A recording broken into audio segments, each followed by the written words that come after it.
이게 정말 얼마나 말 그대로 빡친 상황이냐면, 제가 이제 면세품을 샀잖아요. 모든 거가 이제 내가 마치 입국한 것처럼 해서 다시 그 출국장을 나와야 돼요. 그래서 내가 면세품을 샀으면은 그 면세품을 그대로 다 반납을 하고 다 환불 조치해야 되는 거죠. 죄송한 말씀입니다 라고 하면서 오늘 비행기가 또 내일로 결항됐다는 거예요. 외항사의 이런 그 국내 고객에 대한 이제 호구 대접 이런 것들은 이번 기회에 저희가 한번 좀 바로 잡아봐야겠다라고 해가지고 제가 이거 말씀드리는 거고. 네, 안녕하세요. 휴가를 망쳐서 빡친 변호사, 자유롭게 하면 하징 변호사입니다. 네, 오늘은 제가 너무 빡이 쳐가지고 환우상 우리 구독자분들도 많이 경험하실 수 있을 것 같아서 제가 이 사건을 어떻게 해결해 나가고 어떻게 바라보고 있는지 이런 것들을 좀 보여드리기 위해서 제 망친 휴가에 대해서 제가 한번 좀 말씀드리려고 합니다. 일단은 제가 3박 5일 일정으로 시드니를 가기로 했습니다. 시드니에 원래는 월요일 저녁 9시 50분에 비행기를 타고 가서 도착하면은 화요일 날 23일 아침 오전에 도착하더라고요. 그래서 화, 수, 목을 이렇게 휴가를 보내고 금요일 오전에 또 이제 일이 있기 때문에 이때 이제 비행기를 타고 금요일 저녁에 도착하는 화, 수, 목 기대하고 가는 휴가였어요. 그래도 좀 몇 달 전에 예약을 했고 기다렸기 때문에 기대하고 있었는데 일요일날 저녁 6시쯤에 갑자기 메일이 하나가 띄고 옵니다. 저는 그래서 이제 항공사 비행기 탈 준비하라 라는 걸로 알았는데 그건 자세히 읽어보니까 캔슬레이션이 돼 있어요. 그래서 캔슬레이션? 내가 하는 그 캔슬? 취소인가? 라고 해서 갑자기 이제 식은땀이 나면서 읽어보니까 다음날 9시 50분 비행기인데 이 비행기가 취소됐다는 거예요.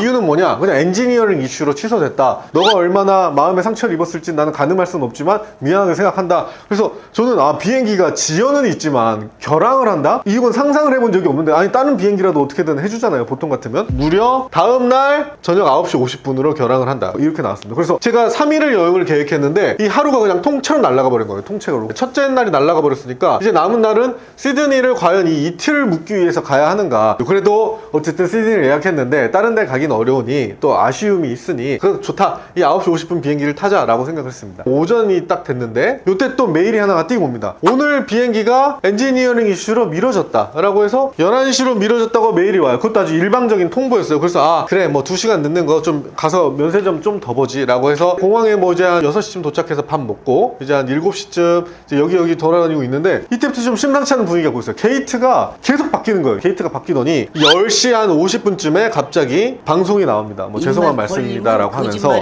오늘 비행기가 또 내일로 결항됐다는 거예요. 아침 9시로 결항이 됐다고 말이 나왔습니다. 참 이유가 너무 황당해요. 나 이거 외항사가 이렇게 뻔뻔할 수 있나 싶어요. 시드니에서 이제 서울 비행기 한 대 가지고 운영하더라고요. 이것도 충격이에요. 이제 시드니에서 서울로 비행기로 오는데 이 비행기가 날씨가 안 좋아서 비행기가 기름이 다 떨어졌대요. 날씨가 안 좋아서. 그래서 이게 서울로 인천으로 오다가 김포공항으로 방향을 틀어서 김포공항에 비행기를 내렸다. 그래서 김포공항에서 한 9시 반쯤 비행기를 내렸는데 여기서 기름을 주유하고 있는데 김포공항에 이제 11시가 넘어서 비행기를 뜰 수 없게 됐다는 거예요. 여기에서 비행기가 묶여버렸으니 너희 비행기는 내일 아침 9시에야 김포공항이 열면 출발할 수 있다. 저 이게 너무 납득이 어려웠어요. 비행기가 기름을 그렇게 빠듯하게 넣고 다닙니까? 전 세계 항공기에서 한 하루에 한 10% 20%는 그런 비행기가 있어야 되는데 저는 이걸 처음 들어보거든요. 11시 45분으로 미뤄지더니 그리고 나서는 이제 최종 결항 이야기를 하고 면세품들 다 반납하고 다시 입국 절차 걸치고 해서 오전 9시에 이제 비행기를 타야 된다. 이게 정말 얼마나 말 그대로 빡친 상황이냐면 제가 이제 면세품을 샀잖아요. 모든 거가 이제 내가 마치 입국한 것처럼 해서 다시 그 출국장을 나와야 돼요. 그래서 내가 면세품을 샀으면은 그 면세품을 그대로 다 반납을 하고 다 환불 조치해야 되는 거죠. 환불 조치하고 내가 출국 심사하고 나왔는데 그날 입국 심사 줄 서서 여권 찍고 다시 입국 심사를 다 해야 돼. 11시에 이 이야기를 듣고 이제 여기서 한 1시간 동안 잡혀 있었어요. 이제 공항 뭐 다 정리하는데 기다리고. 그래서 12시 반쯤 나와가지고 공항을 1시쯤 나와서 탈출할 수가 있었고 거기는 집에 돌아오니까 한 4시가 되더라. 그래서 공항에서 거의 9시간을 억류되어 있었습니다. 제가 너무 화가 나서 여기에서 이제 사람들을 좀 모았어요. 내가 변호사인데 이거는 우리가 법적 대응을 하자. 그래서 이 승객 한 300명 중에 대략 한 80명 가족까지 하면은 대략 한 절반 이상의 사람들을 제가 모아서 이제 법적 대응을 하자라고 해서 지금 준비를 하고 있습니다. 또 다음날 아침에 또 문자가 옵니다. 밤 10시 40분에 또 출발을 한다. 이렇게 또 문자가 왔어요. 그래서 저희는 이때 가면은 이때 도착하고 하루 하고 다시 돌아와야 돼서 당연히 이 여행은 이제 풀로 취소를 하고 저는 이제 대신해서 일본을 갔습니다. 시드니 3박 5일을 생각했다가 이제 2박 3일 일본을 즐기고 왔는데 너무 화가 나죠. 그래서 제가 입은 손해는 뭐냐? 월요일 통째로 날렸고 지금 화요일 통째로 날렸고 그 다음에 수요일은 제가 안 갔으니까 여기는 제가 이제 취소를 했고 그 다음에 여기 이제 호텔비가 있죠. 호텔비가 있고 그 다음에 제가 이제 환전을 했잖아요. 근데 그 환전을 예를 들어 제가 100만 원을 환전하니까 나중에 다시 이걸 호주 달러 다시 하니까 환 차익에 따른 손해가 한 5, 6만 원 나더라고요. 이제 그런 것부터 시작해서 뭐 이 비행기 값도 그렇고 거기서 예약한 것들 이런 것들이 이제 저한테는 손해인 거죠. 제가 이거 보상 제대로 안 되면 항공사 이름 깔 건데 아마 좀 찾아보시면 나올 거예요. 호주 가려고 했으니까 그 항공사에다가 이제 제가 클레임을 넣었죠. 영어로 아주 힘겹게 써가지고 이거 해달라고 했는데 국내 콜센터로 연결이 안 돼요. 연결되려면 거의 1시간 통화를 해야 되고 답변도 뭐 영어로 해가지고 정말 느리게 오고 정말 아주 일이 우리나라 항공사라는 상상할 수 없는 일이 아주 더디게 진행됩니다. 이 80명들을 모아서 조직을 했다는 걸 알리고 이제 손해배상을 해라 라고 이제 메일을 보냈어요. 메일을 보내니까 이제 오늘 다시 이제 훨씬 온 말이 제가 영어로 이제 써서 보냈는데 한국말로 왔더라고. 한국인 직원이 있었나 봐.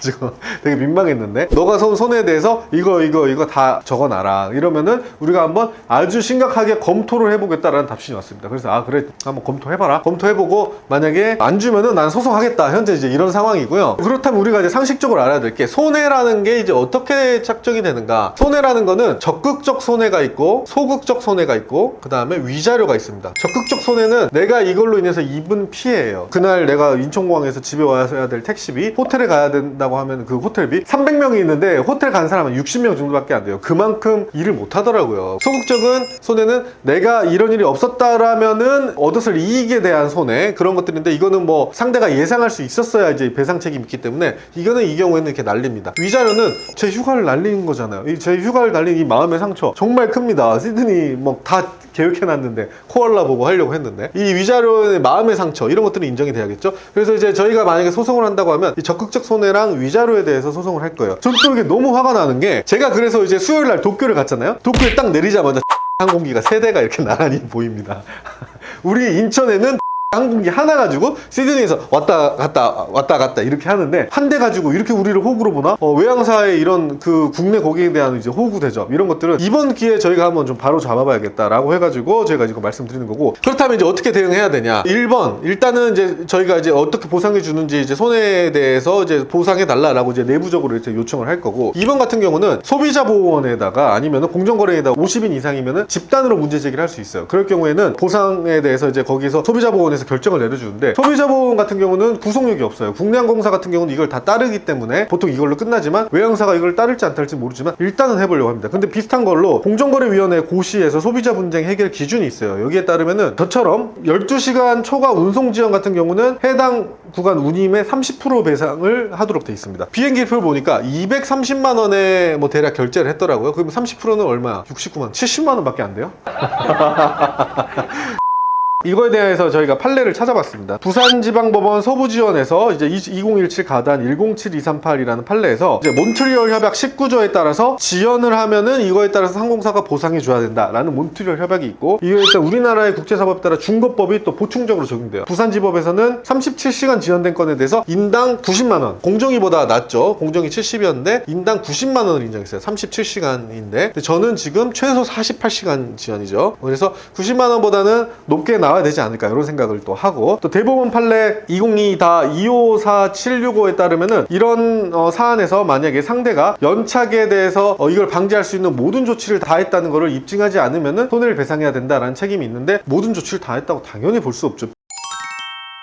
3박 5일 휴가 중에 결론적으로 치자면은 2박을 날렸고, 그 다음에 결국에는 1박은 제가 가지 않고 도쿄를 갔습니다. 그래서 날린 그 호텔비와 뭐 택시비 이런 거에 대해서 제가 이제 청구를 할 예정이고, 변호사가 이런 일을 당했을 때 마저도 제대로 일 처리가 안 된다고 하면 우리 국민이 당했을 때는 진짜 암울하겠죠. 그래서 저는 이거에 대해서 여러 사람들의 의견을 모아서 최대한 좀 애국을 하는 마음으로, 우리 국민을 호구로 바라보는 이 외항사에 대해서 좀 애국을 하는 마음으로 좀 당차게 대응해 보려고 합니다. 제가 항상 그걸 꿈꾼 게 있었어요. 비행기 타면은 의사 없나요? 이러면 이렇게 손 들고 가는 게 너무 멋있는 거예요. 그래서 어두운 상황 속에서 이거는 변호사로 나서야겠다라고 이제 손을 들고 이제 나섰는데, 이런 제 모습이 민망하지 않도록 어쨌든 최선의 대응을 다 해볼 거고, 37시간에 90이라고 하면 인당 100만 원 위자료나 못해도 50만 원 위자료 정도면은 소송 안 가고 적당히 좀 좋게 이야기를 끝낼 수 있지 않을까 이런 생각을 하긴 합니다. 근데 만약에 이게 되지 않는다 그러면은 애국적인 마음과 정의로운 마음으로 한번 나서보겠다. 그래서 만약에 일이 제대로 되지 않는다면 저희가 항공사 이름을 아주 홍보용으로 올려드리고 진행을 해서 정의 실현할 수 있도록 하겠습니다. 시드니 가려고 했는데 도쿄 갔다 오니까 막 휴가를 막 검출 쉰 것 같은 느낌은 안 들어요. 제가 해변에서 이렇게 쉬고 싶었는데 이걸 해결해서 여기서 받은 돈으로 받아가도록 하겠습니다.